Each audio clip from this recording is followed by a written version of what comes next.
You've been manipulated before, by a friend, a boss, a lover. Maybe you never even noticed, because true manipulators don't control you with lies. They control you with truths, twisted just enough to make you doubt yourself. Machiavelli understood this centuries ago, that the most dangerous power isn't force, it's influence you can't see. And today, it's everywhere, in conversations that leave you apologizing for things you didn't do, in relationships that drain you without reason, in smiles that hide strategy. These are not coincidences. They're tactics, and once you recognize them, you'll never be moved like a pawn again. These are the 7 signs you're dealing with a master manipulator. Miss even one, and you'll never see the strings controlling you. Niccolo Machiavelli never glorified deceit. He observed it. He studied how perception shapes loyalty, and how loyalty shapes power. To him, manipulation wasn't evil. It was inevitable. In every human interaction, someone is guiding the frame, setting the terms, defining what feels true. The powerful simply do it with intention. Machiavelli's mirror reflects the world as it is, not as we wish it to be. It shows us the subtle exchanges where control is earned, a word withheld, a compliment given, a silence stretched. When he wrote The Prince, he wasn't teaching tyranny. He was decoding influence. He saw that appearances rule more than actions, and emotion bends reason. To understand this mirror is not to become ruthless, but to see clearly, because in clarity lies freedom, and in ignorance, obedience. And that's where our exposure begins, with the first mask, the mirror effect. They don't conquer with conflict. They conquer with reflection. The mirror effect is the manipulator's oldest trick, the illusion of sameness. When you speak, they echo. When you frown, they soften. When you reveal, they nod in perfect rhythm. In a world hungry for understanding, imitation feels like connection. And that's how they slip past your defenses. They study you like an artist studies light, memorizing your tone, your pace, your humor. You think, finally, someone gets me. But what you're seeing is not empathy. It's mimicry. The mirror effect works because it feels safe. It feeds your ego while stealing your sense of distinction. Every mirrored gesture tells your subconscious, we are the same. That illusion breeds trust, and trust breeds vulnerability. Once you're disarmed, they guide decisions invisibly, steering your choices while making you believe they were yours. Machiavelli warned of such charm disguised as reflection. In The Prince, he wrote that men are easily deceived by the familiar. The mirror effect uses that truth against you. It doesn't demand obedience, it invites it. The countermeasure? Distance. Pause when rapport feels instant. True connection takes time. Manipulation takes timing. Learn to love the person who disagrees gracefully, not the one who mirrors flawlessly. Because mirrors don't see you, they show you what you want to see. When reflection no longer works, they turn to generosity. If the first mask was imitation, the next is compassion weaponized. Not every chain feels like restraint. Some feel like gratitude. The kindness trap is manipulation disguised as generosity. It begins with favors you didn't request, small gestures that appear thoughtful but carry an invisible weight. They pay for coffee, solve a problem, defend you in public. You feel seen, valued, indebted. That's the point. True generosity frees you. Strategic kindness binds you. The manipulator uses benevolence as currency. Each favor buys loyalty. Each act of care becomes a subtle command. You'll hesitate to say no because you owe them something intangible. Appreciation. Machiavelli understood this perfectly. Benefits create bonds more powerful than fear. Gratitude turns into submission when the heart feels debt. The danger isn't kindness itself, it's purpose without transparency. The countermeasure? Accept with awareness. Repay quickly, even symbolically. Close the loop before the favor grows roots, because every unreturned gesture is a silent contract, and in time, the collector will come. They won't ask for money. They'll ask for compliance, and you'll feel too guilty to refuse. Beware the warmth that feels too perfect, the giver who never lets you give. Real kindness liberates, false kindness leverages. The first buys peace, the second buys people. When someone offers you help, look for what follows: the pause, the favor, the expectation. That's where generosity ends and power begins. When generosity fails to bind, they reach for something deeper, the illusion of shared pain. Manipulators understand that openness disarms suspicion. Selective vulnerability is their precision weapon, the art of sharing just enough pain to make you lower your guard. They confess a heartbreak, a betrayal, or a fear not to bond, but to bait. Vulnerability, when genuine, invites empathy. When engineered, it creates obedience.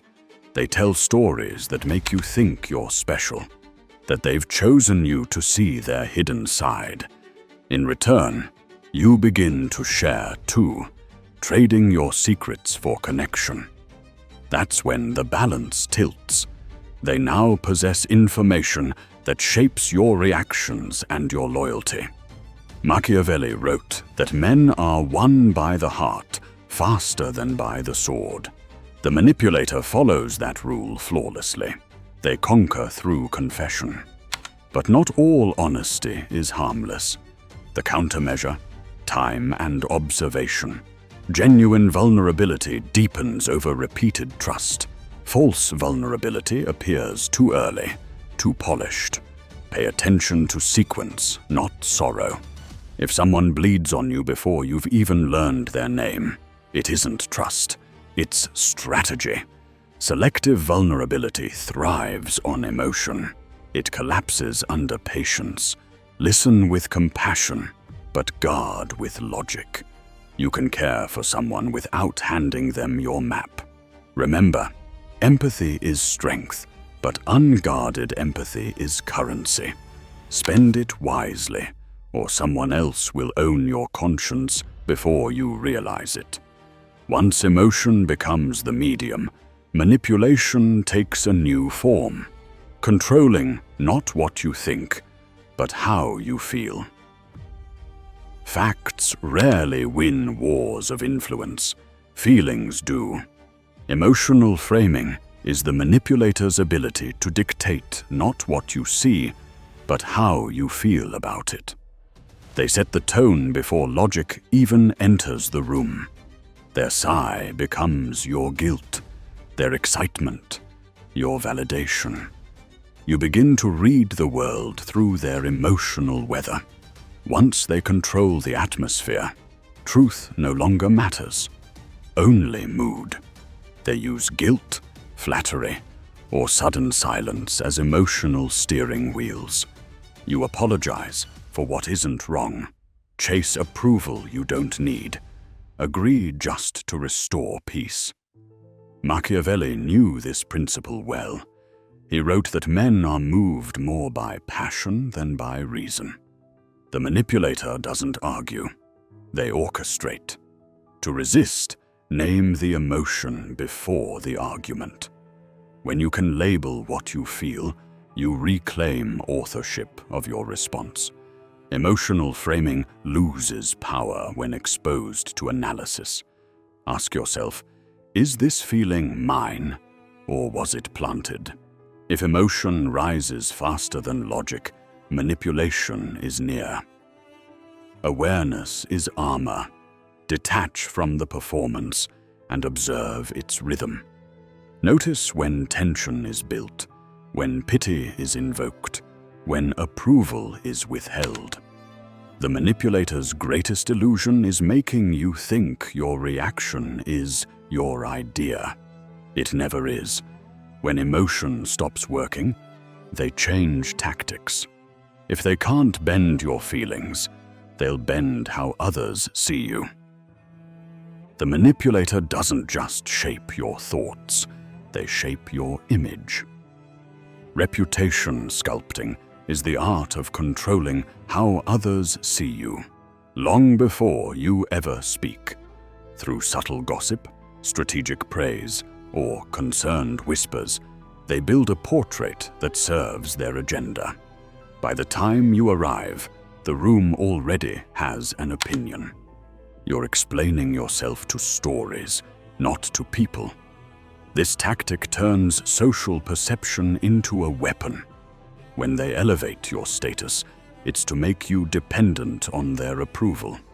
When they tarnish it, it's to make you beg for repair. Either way, you move according to their frame. Machiavelli warned that reputation is more fragile than power itself, and once it's in another's hands, you serve them to protect it. The countermeasure: manage your narrative quietly. Correct rumors without confrontation. Influence perception through consistency, not defense. Speak less. Let proof outlive lies. Never chase validation in a crowd shaped by someone else's words. In time, truth regains gravity. Reputation sculpting thrives on reaction. Deny it that. The less you explain, the more mysterious you become. And mystery resists control. Remember, a manipulator's greatest fear is losing authorship of your story. When they fail to command your reputation, they retreat to a quieter battlefield, the silence between words. Silence is not absence, it's architecture. The manipulator uses strategic silence to build pressure without effort. They know the human mind abhors emptiness. It rushes to fill it with justification, confession, or apology. By withholding words, they make you speak more. By delaying response, they force you to question your worth. Their quiet becomes a mirror for your insecurity. Strategic silence isn't passive, it's deliberate rhythm. The pause after a statement, the unread message, the unresolved tension. It all makes you chase clarity that never comes. Machiavelli wrote that power often lies not in what is said, but in what is withheld. Silence amplifies presence, making their voice seem weightier when it finally breaks the void. To counter this, learn to breathe in the pause. Silence doesn't demand action, it demands patience. Let discomfort pass without explanation. Every second you resist the urge to fill the void, you regain ground.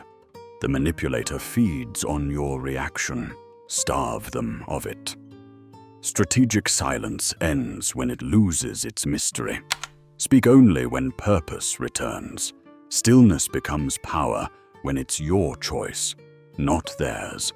And when silence fails to suffocate you, they reach for the most dangerous disguise of all, the illusion of moral purity.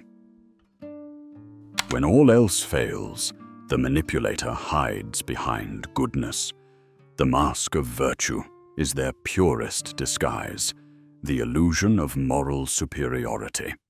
They speak the language of righteousness, empathy, and honesty.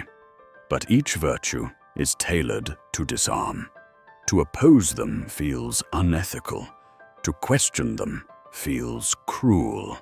They've built a fortress of virtue where accountability cannot reach. They weaponize conscience, turning morality into manipulation. They'll guilt you with your own values, saying, "I'm just being honest," or "I only want what's right." Underneath that halo lies the same hunger for control, only dressed in purity. Machiavelli warned that men judge more by the eye than the hand. Appearing good matters more than being good. The manipulator knows this truth instinctively. They don't seek goodness, they seek the benefits of appearing good. The countermeasure is discernment. Judge actions, not declarations. Genuine virtue is quiet. False virtue demands witness. Pay attention to those who constantly remind you of their integrity. They're managing perception, not practicing morality. You'll know the virtue mask by its rigidity. It breaks the moment it's questioned. True strength doesn't need moral theater. It accepts imperfection and still acts with intention. If you find yourself feeling morally cornered, step back. Ask who benefits from your guilt. Power coated in virtue is still power, and the most dangerous kind, because it convinces you it's your duty to obey. And now, with all 7 masks revealed, we arrive at the heart of Machiavelli's lesson, the exposure method, where awareness becomes your greatest defense. Awareness is the great equalizer. The exposure method isn't about fighting manipulators, it's about seeing them. Once observed, their power dissolves. Influence thrives in darkness, in reaction, in the chaos of emotion. The moment you name their pattern, you lift it into the light, and light kills illusion. Machiavelli believed that perception is the root of control. If you can define what's happening, you cannot be ruled by it. Observation turns instinct into intelligence, fear into foresight. The key is restraint. Never confront a manipulator on impulse. They feed on chaos. Instead, step outside the frame. Watch their rhythm, their timing, their tone. Once predictable, they're powerless. You don't expose them to the world. You expose them to yourself. Because once you see clearly, you no longer dance to their tune. Their control ends not with conflict, but with comprehension. The exposure method is not a weapon, but a discipline. It transforms awareness into calm authority. You stop reacting, start observing, and their games collapse under their own weight. Awareness gives you distance, distance gives you freedom. Once you understand their patterns, manipulation becomes transparent, and transparency is fatal to deceit. And in that stillness, the illusion breaks. Before you leave, I want you to do something right now. Comment below with the words, "I see clearly." Write it, claim it, let it echo beneath this video like a quiet rebellion against illusion. Those words are not just a phrase, they're a declaration of awakening. Because now you've seen what few dare to see, how charm, kindness, silence, and virtue can all be used to control perception. The masks are shattered. The theater is exposed. You understand now that power hides in perception, and awareness is its antidote. Most will scroll past this moment and return to blindness. But a few, those who write those 3 words, will walk differently. They'll move with presence, with patience, with precision. They'll see through deception not with anger, but with calm authority. Remember this: once your eyes adjust to truth, you can never unsee. The performance is over. The audience has awakened.